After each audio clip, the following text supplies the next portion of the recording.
नमस्कार। आज हम कक्षा 10वीं से नेताजी का चश्मा पाठ का अध्ययन करेंगे। इस पाठ के लेखक हैं स्वयं प्रकाश। अब सबसे पहले हम स्वयं प्रकाश जी के बारे में जानेंगे। लेखक परिचय। स्वयं प्रकाश जी का जन्म 1947 में हुआ इंदौर में, जो कि मध्य प्रदेश में है। इन्होंने मैकेनिकल औद्योगिक प्रतिष्ठान में नौकरी करने के बाद ज़्यादातर अपना जो समय बिताया वो राजस्थान में बिताया। इन्होंने अपनी इच्छानुसार सेवानिवृत्ति ली और सेवानिवृत्ति के बाद जो रिटायरमेंट लेने के बाद ये भोपाल में रहते थे और वसुधा पत्र संपादन से भी जुड़े रहे थे। इनकी मृत्यु दिसंबर 2019 में हुई। इनके कुछ प्रमुख कार्य रहे। ज़्यादातर इन्हें कहानी संग्रह के लिए जाना जाता है। इनके कहानी संग्रह सूरज कब निकलेगा, आएंगे अच्छे दिन भी, आदमी जात का आदमी, संधान इनकी मुख्य कहानी संग्रह हैं। इनके 2 फेमस उपन्यास भी हैं, बीच में विनय और ईंधन। इनकी शैली किस्सा गोई शैली है। इन्हें कुछ पुरस्कारों से सम्मानित भी किया गया, जैसे पहल सम्मान, बनमाली सम्मान, राजस्थानी अकादमी पुरस्कार। ऐसे पुरस्कारों से इन्हें नवाजा गया। इनकी कहानियों में वर्ग शोषण के विरुद्ध चेतना है और हमें इनकी कहानियों में हमारे सामाजिक जीवन में जाति, संप्रदाय और लिंग के आधार पर हो रहे भेदभाव के खिलाफ प्रतिकार का स्वर भी देखने को मिलता है। इन्होंने जो कास्ट कम्युनिटी डिस्क्रिमिनेशन इन सब के विरुद्ध भी आवाज़ उठाई। अब हम इस पाठ में जिसके बारे में बताया गया है सुभाष चंद्र बोस, उनके बारे में जानेंगे। जैसे कि पाठ के शीर्षक से ही पता चलता है, नेताजी का चश्मा। और नेताजी किसे कहा जाता है? नेताजी कहा जाता है सुभाष चंद्र बोस को। तो सुभाष चंद्र बोस कौन थे? वो एक स्वतंत्रता संग्राम के अग्रणी नेता थे, प्रमुख नेता थे, इसीलिए उनका नाम क्या रख दिया गया था? नेताजी। तो सुभाष चंद्र बोस का जन्म कब हुआ? 23 जनवरी 1897 में हुआ। मृत्यु 18 अगस्त 1945 को हुई और ये नेताजी के नाम से प्रसिद्ध रहे। स्वतंत्रता सेनानियों में इनकी प्रमुख भूमिका रही और एक बड़े नेता उभर कर आए। द्वितीय विश्व युद्ध के दौरान अंग्रेजों के खिलाफ लड़ने के लिए इन्होंने क्या किया? जापान के सहयोग से आज़ाद हिंद फौज का गठन किया। उनके द्वारा कुछ महत्वपूर्ण नारे दिए गए, जैसे कि जय हिंद, दिल्ली चलो, तुम मुझे खून दो, मैं तुम्हें आज़ादी दूंगा। इनके नारे प्रसिद्ध हैं, जो कि अत्यधिक प्रचलन में भी आए। अब इस पाठ में हम जानेंगे मुख्य व्यक्तित्व और पात्रों को। ये पूरा पाठ जो है किसके बारे में कहा गया है? सुभाष चंद्र बोस जी के बारे में।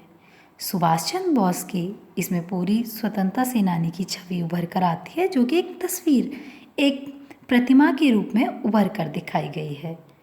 अब यहाँ पर क्या है? नेताजी का जो चश्मा है, शीर्षक ही पता चल रहा है नेताजी का चश्मा। इस कहानी को किसने लिखा है? स्वयं प्रकाश जी ने। तो नेताजी का चश्मा कहानी स्वयं प्रकाश जी द्वारा लिखी गई एक प्रसिद्ध कहानी है। अब इसमें कुछ व्यक्तित्व बताए गए, जैसे कि पहला व्यक्तित्व किसका बताया गया? नेताजी। नेताजी किसे कहा गया है? सुभाष चंद्र बोस को। यहाँ पर सुभाष चंद्र बोस आप पिक्चर में देख सकते हो, इसमें इमेज में सुभाष चंद्र बोस की क्या दिखाई गई है? प्रतिमा दिखाई गई, स्टैचू बना हुआ दिखाया गया है। कहाँ पर? चौराहे पर। अब ये चौराहा है, बीच में चारों तरफ से लोग जो आते जाते रहते हैं, ओपन जो 4 राहों का समूह, 4 रास्ते जहाँ पर होते हैं उसे चौराहा कहते हैं। यहाँ पर सुभाष चंद्र बोस की एक प्रतिमा बनाई गई, जो कि किसके द्वारा बनाई गई है? Drawing master. तो ड्राइंग मास्टर का भी इसमें वर्णन मिलता है, जिसका नाम क्या है? मोतीलाल, जो कि मूर्तिकार है, सुभाष चंद्र बोस की प्रतिमा बनाने वाला।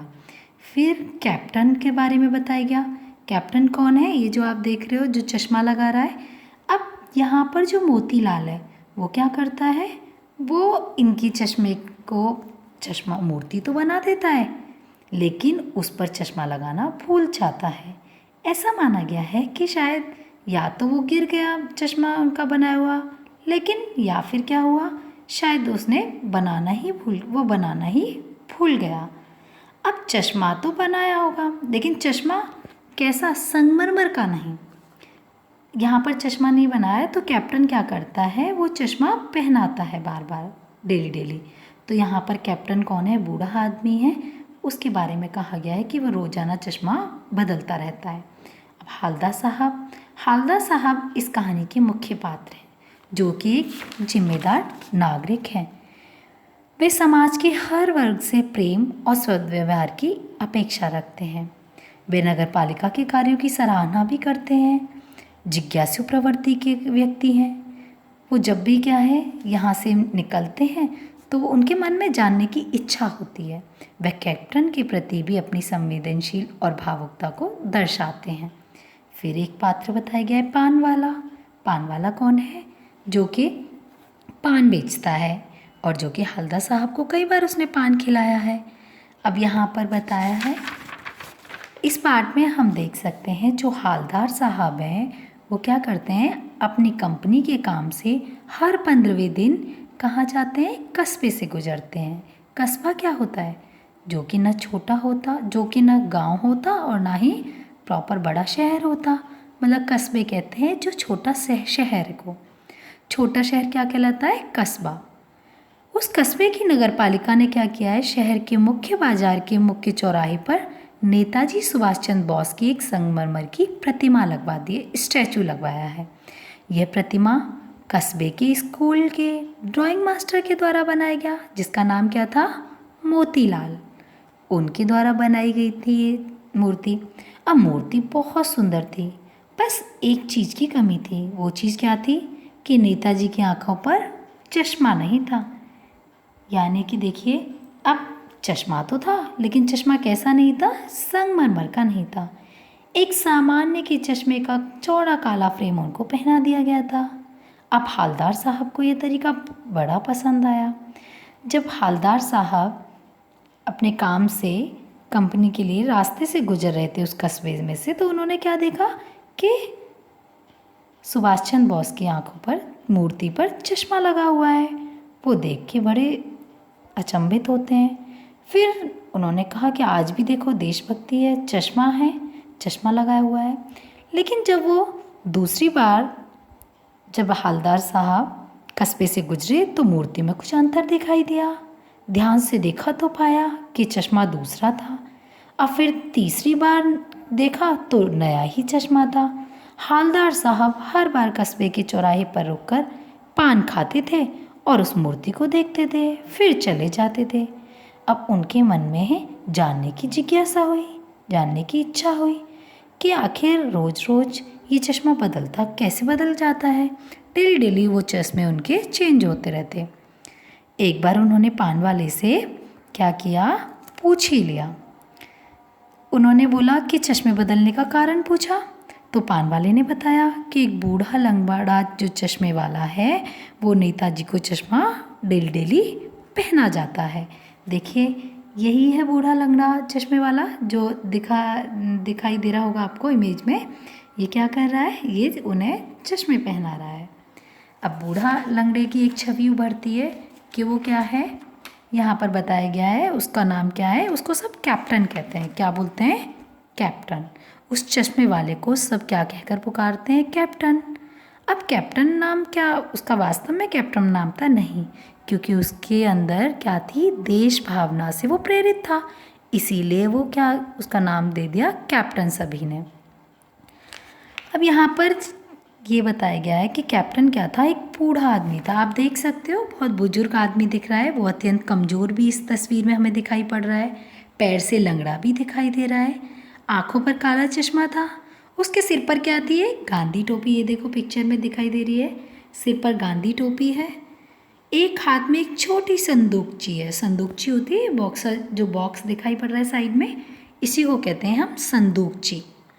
और चश्मा बेचने का काम करता था।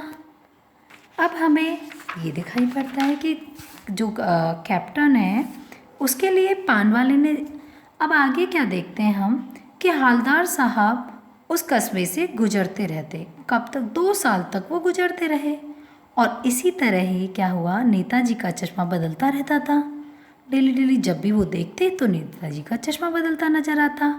अगली बार नेताजी का चश्मा, जब एक बार वो गए तो उन्होंने देखा कि नेताजी की आंखों पर चश्मा नहीं था। पूछने पर अब वो बहुत अचंभित हो गए, बहुत हैरान हो गए कि नेताजी का चश्मा कैसे उतर गया। पूछने पर पता चला कि कैप्टन मर गया है।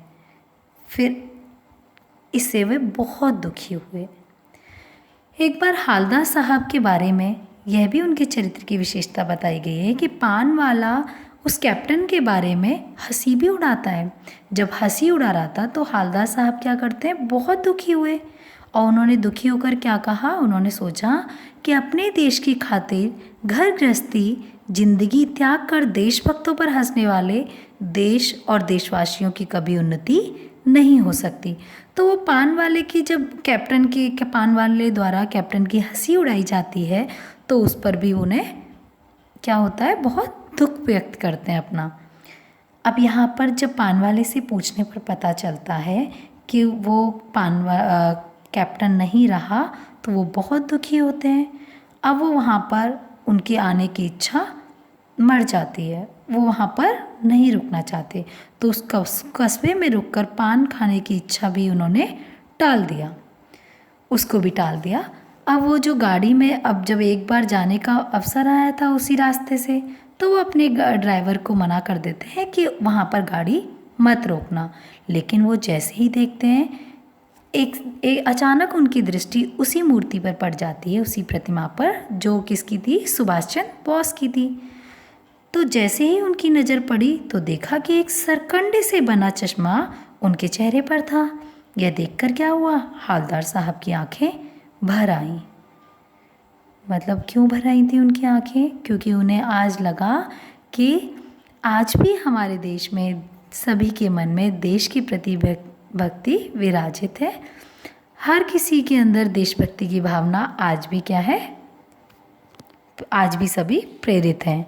क्योंकि क्या है, वो ऐसा लगता था जो सरकंडे का चश्मा था जैसे कि किसी बच्चे ने बनाया हुआ है। तो वो यही सोचते हैं कि बड़े से लेकर बच्चे तक सभी के अंदर क्या है, देशभक्ति की भावना से सभी प्रेरित हैं। तो यहाँ पर देखिए, अब यहाँ पर हालदार साहब के बारे में बताया गया कि हालदार साहब कौन थे। तो हालदार साहब कौन थे, ये देखिए आप पिक्चर में पीछे जो देख सकते हो।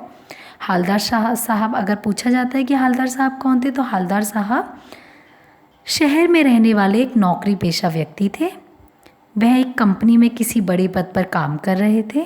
अक्सर काम के सिलसिले में उन्हें शहर से बाहर जाना पड़ता था और वह एक जिम्मेदार नागरिक थे। और अगर मूर्तिकार कौन था, मोतीलाल। उसका वास्तव में मूर्ति बनाते समय मास्टर मोतीलाल नेताजी के चेहरे पर चश्मा लगाना भूल गया था।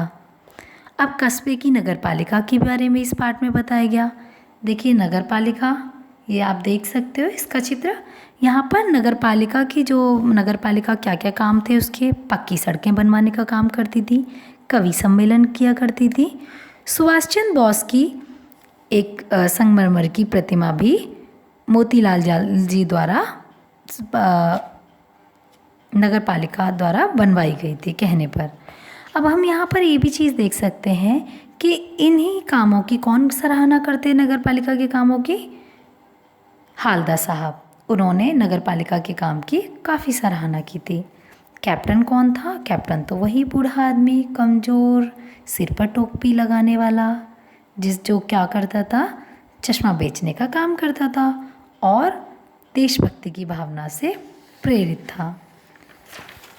तो इस प्रकार इस कहानी के बारे में, नेताजी के चश्मे के बारे में बताया गया, जिसमें हमें स्वतंत्रता सेनानी नेताजी सुभाष चंद्र बोस का चरित्र बहुत ही मुख्य रूप से उभरते दिखाई दिया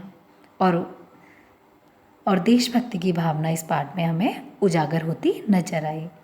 धन्यवाद स्टूडेंट्स, थैंक यू।